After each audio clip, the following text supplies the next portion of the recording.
الحمد لله نحمده ونستعينه ونستغفره ونؤمن به ونتوكل عليه ونعوذ بالله من شرور أنفسنا ومن سيئات أعمالنا من يهده الله فلا مضل له ومن يضلل فلن تجد له وليا مرشدا وأشهد أن لا إله إلا الله وحده لا شريك له وأشهد أن سيدنا وسندنا وحبيبنا وشفيعنا ومولانا ونبينا محمدا عبده ورسوله أرسله بالحق بشيرا ونذيرا وداعيا إلى الله بإذنه وسراجا منيرا أما بعد فأعوذ بالله من الشيطان الرجيم بسم الله الرحمن الرحيم وقضى ربك ألا تعبدوا إلا إياه وبالوالدين إحسانا إما يبلغن عندك الكبر أحدهما أو كلاهما فلا تقل لهما أف ولا تنهرهما وقل لهما قولا كريما واخفض لهما جناح الذل من الرحمة وقل رب ارحمهما كما ربياني صغيرا ربكم أعلم بما في نفوسكم إن تكونوا صالحين فإنه كان للأوابين غفورا رب اشرح لي صدري ويسر لي أمري واحلل عقدة من لساني يفقه قولي سبحانك لا علم لنا إلا ما علمتنا إنك أنت العليم الحكيم اللهم صل على سيدنا محمد وعلى آل سيدنا محمد كما صليت على سيدنا إبراهيم وعلى آل سيدنا إبراهيم إنك حميد مجيد میرے انتہائی عزیز اور محترم بزرگوں، دوستوں اور بھائیوں اور انتہائی قابل احترام خواتین اسلام، ہمارے آج کے درس کا موضوع حقوق والدین ہے۔ ہم پر سب سے پہلا حق تو اللہ کا ہے، جس کے مقابلے میں اور کوئی حق نہیں ہے۔ سب سے بنیادی جو کام ہم نے دنیا میں کرنا ہے، جس کے لیے ہمیں پیدا کیا گیا ہے، وہ اللہ کی بندگی ہے۔ جیسے سورہ الذاریات میں اللہ تبارک و تعالیٰ نے فرمایا وَمَا خَلَقْتُ الْجِنَّ وَالْإِنسَ إِلَّا لِيَعْبُدُونَ، ہم نے انسانوں اور جنات کو پیدا نہیں کیا مگر صرف اس کے لیے کہ وہ میری بندگی کرے، وہ میری عبادت کرے۔ تو اللہ کی بندگی کرنا، اللہ کو ایک ماننا، ایک اللہ کی عبادت کرنا، اسی کے سامنے جھکنا، اسی کے حقوق بجا لانا اور اسی کا ہر حکم ماننا اور اس کی ہر بات ماننا اور اپنے تمام اعمال اور اقوال کو اسی کی مرضی کے مطابق بنانا، اور اس کی مرضی وہ ہے جو اس کے رسول صلی اللہ علیہ وآلہ وسلم نے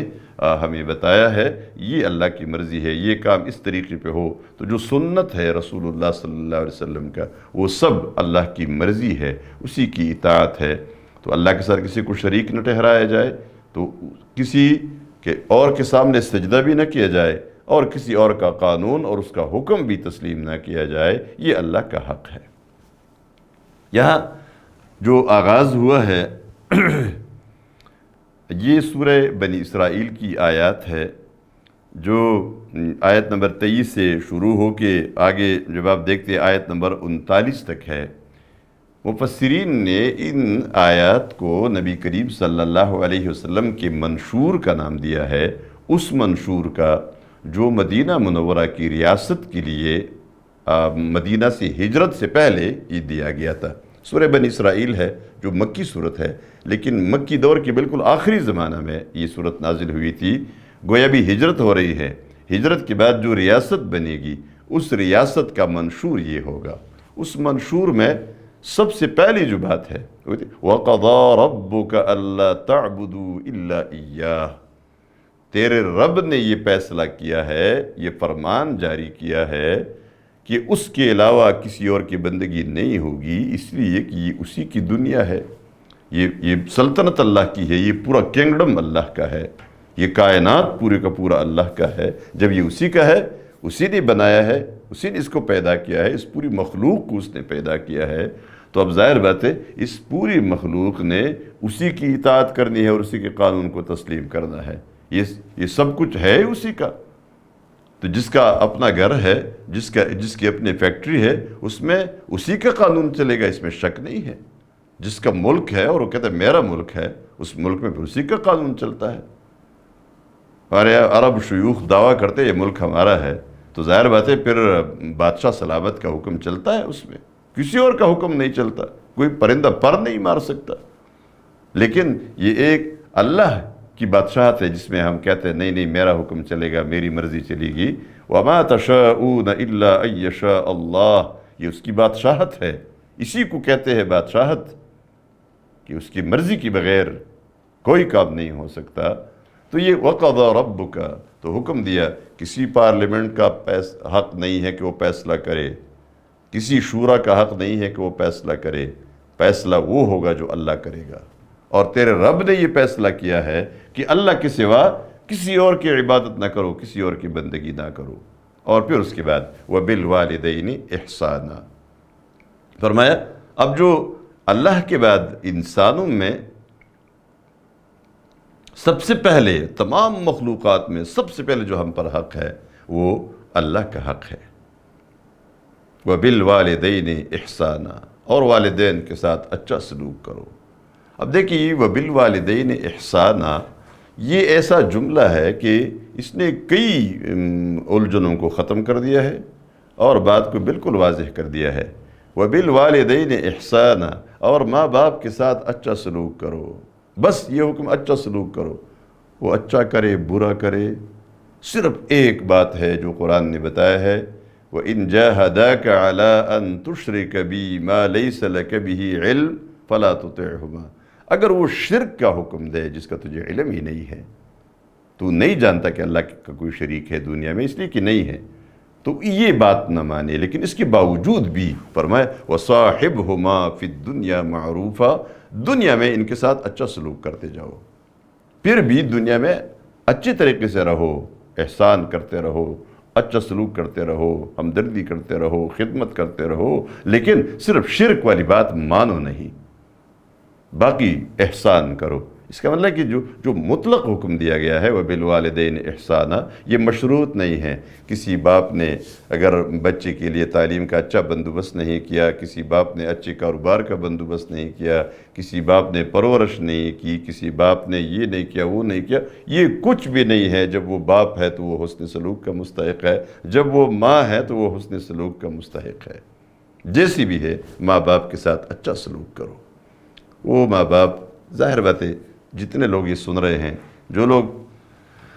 ابھی باپ نہیں بنے ہیں ان کو پتہ نہیں ہے،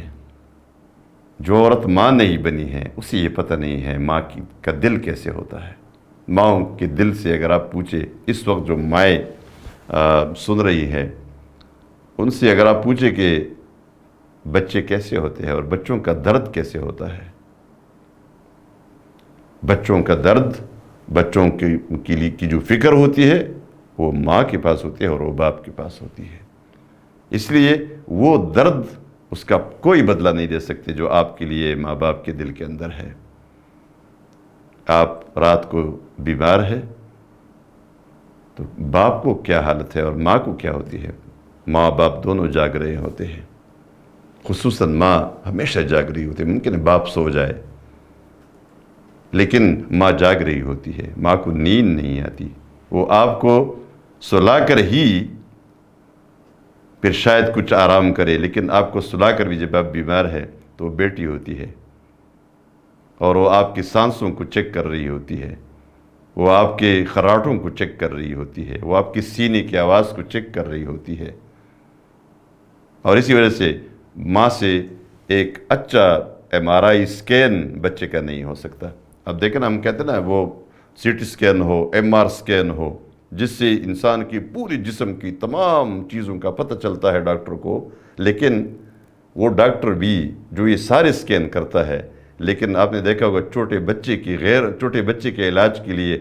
ماں کو ضرور وہ حاضر دیکھنا چاہتا ہے اور کہتا ہے ماں کو لاؤ ورنہ میں علاج نہیں کر سکتا ماں کے بغیر، اس لیے کہ بچے کی بیماری کا جو سکین ہوتا ہے وہ ماں کے پاس ہے، بالکل ایسا سکینر اس کے پاس ہے، آپ کو بالکل اندازہ نہیں تھا، باپ کو بھی شاید اندازہ نہ ہو، لیکن ماں کو اندازہ ہوتا ہے آج اس بچے کا رنگ کیسا ہے، اس کا یہ ایک ہونٹ تھوڑا سرخ ہو گیا ہے، تھوڑا یہ سفید ہو گیا ہے، اس کی رنگت میں لگتا ہے خون کی کمی آ گئی ہے، یہ بالکل جو ٹیسٹ کر کے ڈاکٹر معلوم کرتا ہے کہ بچے کے جسم میں ایچ بی کم ہو گیا ہے یا زیادہ ہو گیا ہے، لیکن ماں آپ کو پہلے سے بتا رہی ہوتی ہے کہ اس بچے کے رنگ میں یہ فرق آ گیا ہے، اس کا خون کم ہو گیا ہے، ماں کو پتہ ہوتا ہے اب اس کے پیٹ میں درد ہے، اب کسی کو بھی نہیں معلوم ہو سکتا کہ اس بچے کو یہ جو رو رہا ہے اس کو کیا تکلیف ہے، ماں آپ کو بتائے گی اس کے پیٹ میں درد ہے، ماں آپ کو بتائے گی اب اس کے کان میں درد ہے، ماں آپ کو بتائے گی اب اس کو بھوک لگی ہے، ماں آپ کو بتائے گی اب اس کو پیاس لگی ہے، ماں آپ کو بتائے گی اب اس کو نیند آئی ہوئی ہے، یہ بچہ جو شور کر رہا ہے، جو اس نے ایک واویلا مچایا ہوا ہے، آپ کہتے ہیں یہ فلان چیز دے دو، وہ ماں کہتے ہیں نہیں بس اب اس کو یہ سونا چاہتا ہے، اس کو نیند آئی ہوئی ہے، اس کا چلنا کیسے ہے وہ ماں آپ کو بتائے گی، اب وہ جو زمین پہ رینگتا ہوا بچہ جا رہا ہوتا ہے، یہ ماں کو پتہ ہوتا ہے کہ یہ اب کیسے جا رہا ہے، کل کیسے جا رہا تھا، اب اس کی جسم اب دیکھ ڈاکٹر تو تول کے بتاتا ہے، وہ ترازو میں رکھ کے بتاتا ہے یہ وزن ابی 5 kg ہے اور کل یہ 5.5 تھا تو یہ ½ کلو کیوں کم ہو گیا ہے، لیکن ماں اس ترازو کی بغیر آپ کو بتاتی ہے کہ اس بچے کا وزن تھوڑا کم ہو گیا ہے، اس کے ہاتھ میں جو موٹائی تھی اب وہ کم ہو گئی ہے، آپ کہتے ہیں نہیں آپ کیسے کہتی ہے، لیکن کبھی ماں کو یہ نہیں کہنا کہ نہیں آپ غلط کہہ رہی ہے، وہ آپ ڈاکٹر کے پاس جائیں گے تو پھر آپ کو شرمندگی ہوگی کہ ماں کی بات ٹھیک تھی کہ اس کو کیا مسئلہ تھا، اس کا یہ مطلب کیا ہے، یہ ماں جو پورے کا پورا اس بات کا خیال رکھتی ہے، اس جیسا خیال آپ ماں باپ کا پھر نہیں رکھ سکتے، آپ اس ماں کا بدلہ نہیں دے سکتے،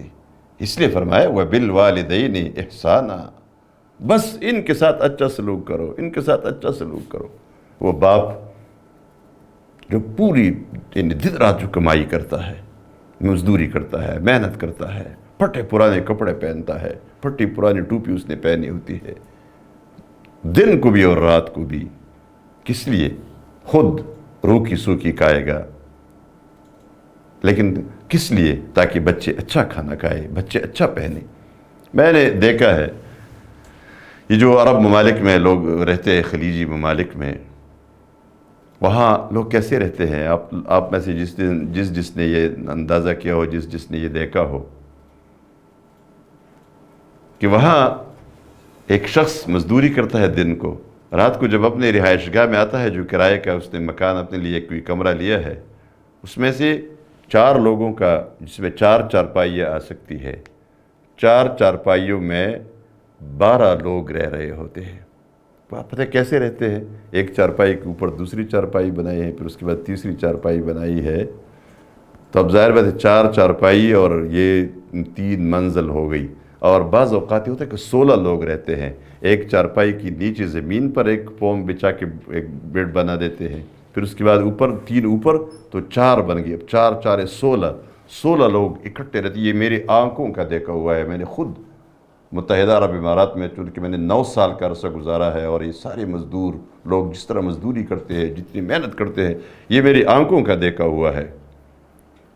ایک باپ لگا ہوا ہے، اور اس کا آپ سمجھیں گے نا کہ اس کا جو دوسرا سامان ہوتا ہے، اس کا بکس ہے، اس کے کپڑے ہے، اس کا دوسرا یہ کہاں پڑا ہوتا ہے،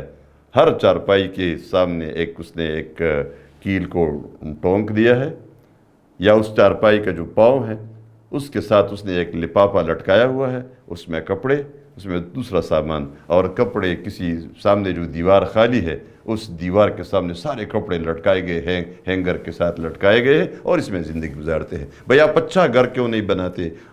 کوئی کرائے پر نہیں لیتے، اچھے پرسہولت جگہ، نہیں نہیں جی یہ بچوں کے لیے کمانا ہے اور ان کو بیچنا ہے تاکہ وہ اچھا پہنے، اچھا کھائے، اچھی طرح رہے، ان کے لیے گھر بناتا ہے، اور یہ خود مزدوری کر کر کے اس کی لاش اکثر تابوت میں بند کر کے وہ یہاں پہنچ جاتی ہے، لیکن بچوں کے لیے یہ سب کچھ کرتا رہا۔ اب دیکھیں اپنے آپ کے لیے جس نے یہ محنت کی ہے اس کا بدلہ آپ نہیں دے سکتے، اس لیے فرمایا وَبِالْوَالِدَيْنِ إِحْسَانًا، ماں باپ کے ساتھ اچھا سلوک کرو، بس اچھا سلوک کرو۔ نبی کریم صلی اللہ علیہ وسلم نے ایک مرتبہ فرمایا کہ باپ الوالد اوسط ابواب الجنہ، باپ جنت کا سب سے درمیانی دروازہ ہے، بڑا دروازہ ہے۔ اب تمہیں سوچنا چاہیے، فرمایا فحافظ ان شئت او ضیع، تمہاری مرضی ہے، چاہو اس دروازے کی حفاظت کرو اپنے لیے اور چاہو تو اس کو ضائع کر دو، یعنی چاہو تو اس دروازے کی حفاظت کرو تاکہ اس دروازے سے تو اندر جنت میں چلا جائے، چاہو اس کو ضائع کر دو کہ یہ تمہارے لیے بند کر دیا جائے کہ اس کی طرف سے، یعنی اس دروازے سے تم جنت میں نہیں جا سکتے۔ تو یہاں اس لیے فرمایا وَبِالْوَالِدَيْنِ إِحْسَانًا، اور پھر فرمایا إِمَّا يَبْلُغَنَّ عِنْدَكَ الْكِبَرَ أَحَدُهُمَا أَوْ كِلَاهُمَا فَلَا تَقُلْ لَهُمَا أُفٍّ وَلَا تَنْهَرْهُمَا وَقُلْ لَهُمَا قَوْلًا كَرِيمًا، فرمایا جب تمہارے پاس بڑھاپے کو پہنچے ان میں سے ایک یا دونوں، ممکن ہے آپ زندہ ہو اور ماں باپ دونوں زندہ ہے آپ کی زندگی میں اور بڑھاپا آ گیا ہے ان کا، یا ان میں سے ایک زندہ ہے، تو فرمایا ان کو جھڑکیاں نہ دو، فَلَا تَقُلْ لَهُمَا أُفٍّ وَلَا تَنْهَرْهُمَا، ان کے سامنے اف تک نہ کہو۔ اف تک نہ کہنے کا مطلب ایک تو یہ ہے کہ ان کی کسی بات پر اف نہ کہو، وہ کوئی بات کہے آپ کو ناگوار گزرے کو تو اوہ ہو یہ تم نے کیا بات کہی، غلط بات کہی، یہ نہیں۔ اور دوسرا مطلب یہ ہے کہ اپنی تکلیف کا اظہار ان کے سامنے کچھ طرح نہ کرو۔ آپ کو شاید تکلیف توڑی ہے لیکن آپ نے کوئی فریاد زیادہ کی، اکثر عموماً لوگ فریاد زیادہ کرتے ہیں، تکلیف اتنی نہیں ہوتی جتنی وہ فریاد کرتے ہیں۔ یہ بچے جب سچے ہوتے ہیں، آپ دیکھیں نا چھوٹے بچے سچے ہوتے ہیں، بچے کو بخار ہے، آپ دیکھیں ایک سوچیے بخار ہے، لیکن جو ہی یہ بخار اتر گیا وہ اٹھ کے دوڑنا شروع کر دیتا ہے، کھیل کود شروع کر دیتا ہے، اس لیے کہ وہ جھوٹ نہیں بولتا، یعنی وہ کچھ وہ جو اپنی طرف سے خود اپنے آپ کو بیمار نہیں کرتا، لیکن جو بیماری کا وہم بڑوں پر غالب آ جاتا ہے تو بیماری ختم ہونے کے بعد بھی بیمار رہتے ہیں اور فریاد زیادہ کرتے ہیں۔ تو فرمایا ان کے سامنے اف کا مطلب یہ ہے کہ کچھ اپنے تھوڑی سی بیماری کچھ زیادہ فریاد نہ کیا کرو، آپ کو معلوم نہیں ہے ان کو کتنی تکلیف ہوتی ہے۔ جب بچے کو تکلیف ہوتی ہے تو پتہ ہوتا ہے بچہ بہت بڑا کیوں نہ ہو، بالغ کیوں نہ ہو، بلوغ کے بعد وہ داڑھی سفید ہو جاتی ہے، لیکن ماں بچے کی تکلیف کو برداشت نہیں کر سکتی۔ وہ بچہ کتنا بڑا ہو گیا، کتنا سفید ریش بزرگ بن گیا، کتنا بڑا آدمی بن گیا، لیکن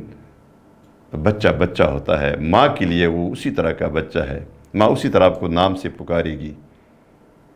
بڑے لوگ آپ کو ڈاکٹر صاحب اور مولانا صاحب اور انجینئر صاحب اور پتہ نہیں کیا ہز ہائنس اور ہز ایکسلنسی اور ہز میجسٹی کے نام سے پکاریں گے، لیکن ماں آپ کو اسی طرح اپنے نام سے پکارے گی۔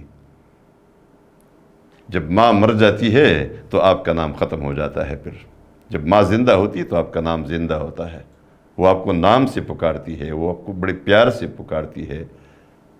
تو ان کے سامنے کچھ اپنی تکلیف کا اتنا زیادہ اظہار اور فریاد نہ کیا کرو کیونکہ اس سے ان کو تکلیف ہوتی ہے۔ وَلَا تَنْهَرْهُمَا، اور ان کو کسی بات پر کوئی جھڑکیاں بھی نہ دیا کرو، جھڑکی نہ دو، اس لیے کہ آپ نے بہت سارے کام ایسے کیے تھے، انہوں نے ایسی کوئی غصہ آپ کو نہیں کیا تھا۔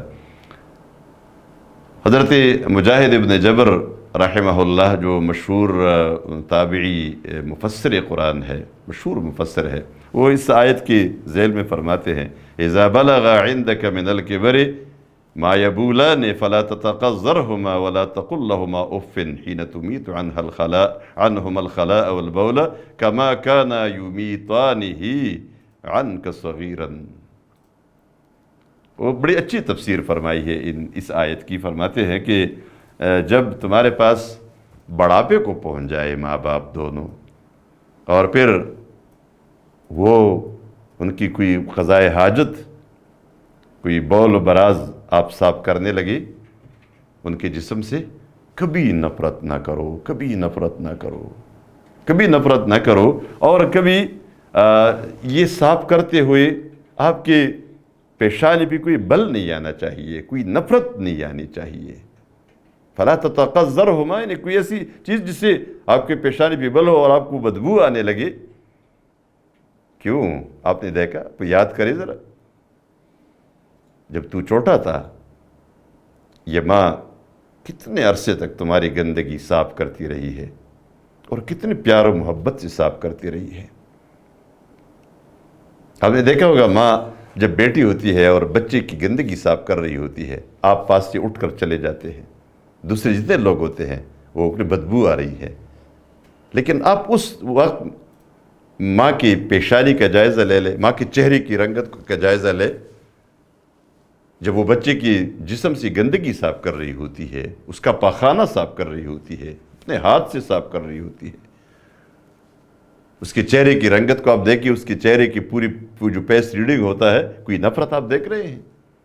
نہیں، کوئی نفرت نہیں ہوتی۔ یہ ماں کی محبت اتنی زیادہ ہے، یہ نہیں کہ اس سے بدبو نہیں آ رہی، اس لیے کہ دوسرے لوگوں کو بدبو آ گئی، وہ وہاں سے بھاگ گئے، وہ چھوڑ گئے، لیکن ماں کی ہاتھوں پہ وہ گندگی لگ بھی جاتی ہے، وہ صاف کر رہی ہوتی ہے، لیکن اس کے چہرے پہ نفرت کے کوئی اثار نہیں ہوتے۔ کیوں؟ ماں کی محبت اتنی زیادہ ہے کہ اس کو اپنے بچے کی اس گندگی سے بھی بدبو نہیں آتی، وہ بدبو محسوس ہی نہیں کرتی۔ اب دیکھیے، اس سے بڑھ کر محبت کون آپ کو دے سکتا تھا، اور کون دے سکتا ہے کہ آپ کی اس گندگی سے بھی اس کو بدبو نہ آئے؟ یہ محبت کی وہ انتہا ہے۔ اب اس محبت کا آپ بدلہ دے سکتے ہیں؟ کبھی نہیں دے سکتے۔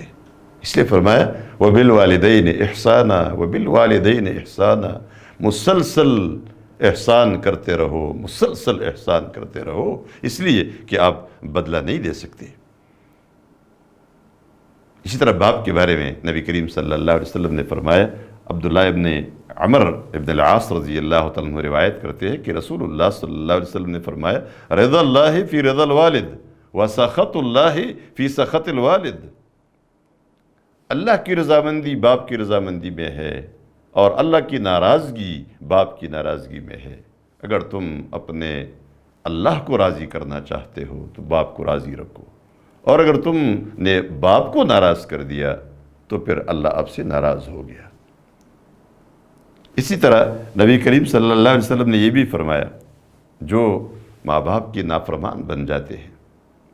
بعض باپ تو یا ماں ممکن ہے کہ وہ نافرمان ڈکلیئر کر دے بچے کو، لیکن ایسا نہیں ہوتا۔ ماں باپ ہوتے ہیں، ان کے دل پہ رحم آتا ہے، ان کے دلوں کی محبت اتنی زیادہ ہے۔ یہی باپ ہے جس کو آپ نے ناراض کر دیا ہے۔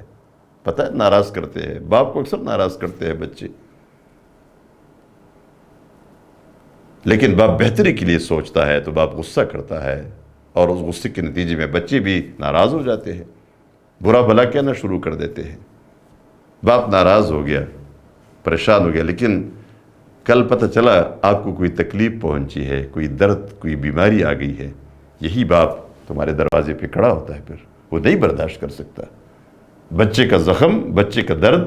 بچے کی تکلیف کو باپ کبھی برداشت نہیں کر سکتا۔ یہی باپ ہوگا، آپ نے ناراض کر دیا ہے، لیکن یہ آپ کے دروازے پہ کھڑا ہو کے آپ کا پوچھ رہا ہوگا اور آپ کی خدمت کے لیے حاضر ہوگا۔ اس لیے یہاں فرمایا، یہ جو عاق بن جاتے ہیں، تو عاق کیا ہوتے ہیں؟ عاق یہ نہیں کہ وہ عاق کا اعلان کر دے اور عدالت سے لکھا ہوا پروانہ آپ کے ہاتھ میں اعتماد ہے کہ میں نے آپ کو عاق کر دیا ہے، یہ نہیں ہے، یہ تو اس فارمیلٹی ہے۔ عاق وہ بچہ ہوگا جس نے باپ کو ناراض کیا۔ باپ بد دعا بھی نہیں دیتا، اکثر باپ بچوں کے لیے کبھی باپ بد دعا نہیں دیتا، ماں کبھی بد دعا نہیں دیتی۔ ماؤں کو تو ہم نے دیکھا ہے کہ ماں کی بد دعا بھی جب وہ ناراض ہو جاتی ہے اور بچے کو غصہ ہو جاتی ہے تو وہ کہتے ہیں تیرا دشمن ہلاک ہو۔ کبھی وہ یہ نہیں کہ تو ہلاک ہو جائے، وہ تیرے دشمن کی ہلاکت کی، وہ بد دعا بھی دیتی ہے تو وہ دعا ہوتی ہے، یعنی ماں کی بد دعا بھی دعا ہوتی ہے۔ تو وہ تو بد دعا نہیں دیتی. لیکن جس نے ماں کو ناراض کیا، جس نے باپ کو ناراض کیا، جس نے دل آزاری کی، ایک ہوتی ہے نا بد دعا، ایک ہوتی ہے دل آزاری. تو دل آزاری سے بچنا چاہیے، وہ بد دعا دے یا نہ دے. اگر آپ نے ماں کو ناراض کر دیا، آپ نے باپ کو ناراض کر دیا، آپ نے ان کی دل آزاری کی ہے، تو آپ کو اللہ کی کتاب میں، اللہ کی جناب میں آپ کو عاق لکھا گیا، آپ عاق ہے. اور فرمایا لا يدخل الجنت منان ولا عاق ولا مدمن خمر. 3 لوگ جنت میں نہیں جا سکیں گے. ان میں سے نمبر 1 فرمایا جو لوگ کسی کو مال دیتے ہیں اور پھر اس پہ احسان جتاتے ہیں، کسی کو صدقہ دیا، زکوٰۃ دی، پر احسان جتانا شروع کیا. اور دوسرا جو ماں باپ کا نافرمان ہو، عاق الوالدین. اور تیسرا شراب پینے والا. ان تینوں کے بارے میں باقاعدہ ایک پروانہ جاری کر دیا، ان میں سے کوئی بھی جنت میں نہیں جا سکے گا، کوئی بھی جنت میں نہیں جا سکے گا. اس کے معلوم ہوتا ہے کہ ماں باپ کے حقوق کتنے ہیں، ماں باپ کے حقوق کتنے ہیں. اتنے زیادہ حقوق بتائے ہیں. نبی کریم صلی اللہ علیہ وسلم سے ایک شخص نے پوچھا کہ من احق بحسن صحابتی، میرے اچھے سلوک کا سب سے زیادہ مستحق کون ہے؟ آپ صلی اللہ علیہ وسلم نے فرمایا امک، تمہاری ماں. اس نے پھر پوچھا ثم من، فرمایا امک، تمہاری ماں. اس نے پھر پوچھا ثم من، اس نے فرمایا تمہاری ماں. 3 مرتبہ اس طرح فرمایا. 4تھی مرتبہ اس نے پوچھا ثم من، قال ابوک، پھر تمہارا باپ. اب لیکن یہ جو فرق ہے یہ بہت اوپر سے شروع ہوتا ہے، اوپر سے شروع ہوتا ہے کہ دونوں میں تھوڑا سا فرق ہے، ان دونوں کی خدمت میں بھی تھوڑا سا فرق ہے، اور دل کے درد میں بھی تھوڑا سا فرق ہے، لیکن بہت اوپر سے شروع ہوتا ہے. یہ ماں باپ دونوں کے حقوق کا خیال رکھے، ماں باپ دونوں کو راضی رکھے، ان کی خدمت کرتے رہے. اس جیسی محبت آپ کو کوئی نہیں دے سکتا، اس جیسا پیار کوئی آپ کو نہیں دے سکتا، اس جیسا خیال آپ کا کوئی بھی نہیں رکھ سکتا. اس لیے یہاں فرمایا جو یہ آیات ہے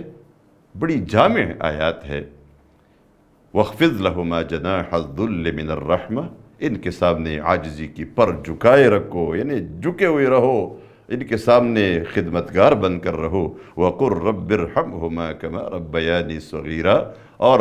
دعا کرو ان کے لیے کہ اے میرے رب، جیسے انہوں نے مجھے چھوٹا پالا تھا اسی طرح ان پر رحم فرما. گویا ہمارے رب نے ماں باپ کے لیے ہمیں دعا سکھائی ہے. ہم دوسری دعائیں مانگتے ہیں، ہمیں پتہ نہیں ہوتا کہ کیا مانگے، کیسے مانگے،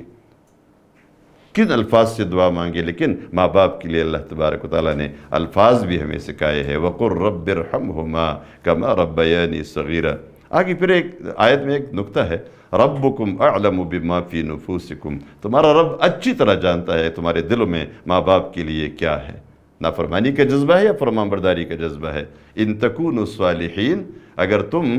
صالح ہو، اگر تم نیک ہو، یعنی ماں باپ کے اطاعت گزار اور ان کے خدمتگار ہو، فإنہ کان للأوابین غفورا، تو وہ رجوع کرنے والوں کے لیے بخش دینے والا ہے، بخش دینے والا ہے. اس میں یہ بات بھی آتی ہے کہ بعض اوقات ماں باپ کبھی بچے کے ساتھ کچھ ایسا معاملہ شروع کر دیتا ہے، خصوصاً جب بچے کی شادی ہو جاتی ہے، پھر کچھ غلط فہمیاں پیدا ہو جاتی ہے، تو ماں باپ کبھی بچے کے ساتھ ایسا کوئی سلوک شروع کرتے ہیں اور ناراض ہو جاتے ہیں، لیکن اس میں بچے کی کوئی غلطی نہیں ہوتی،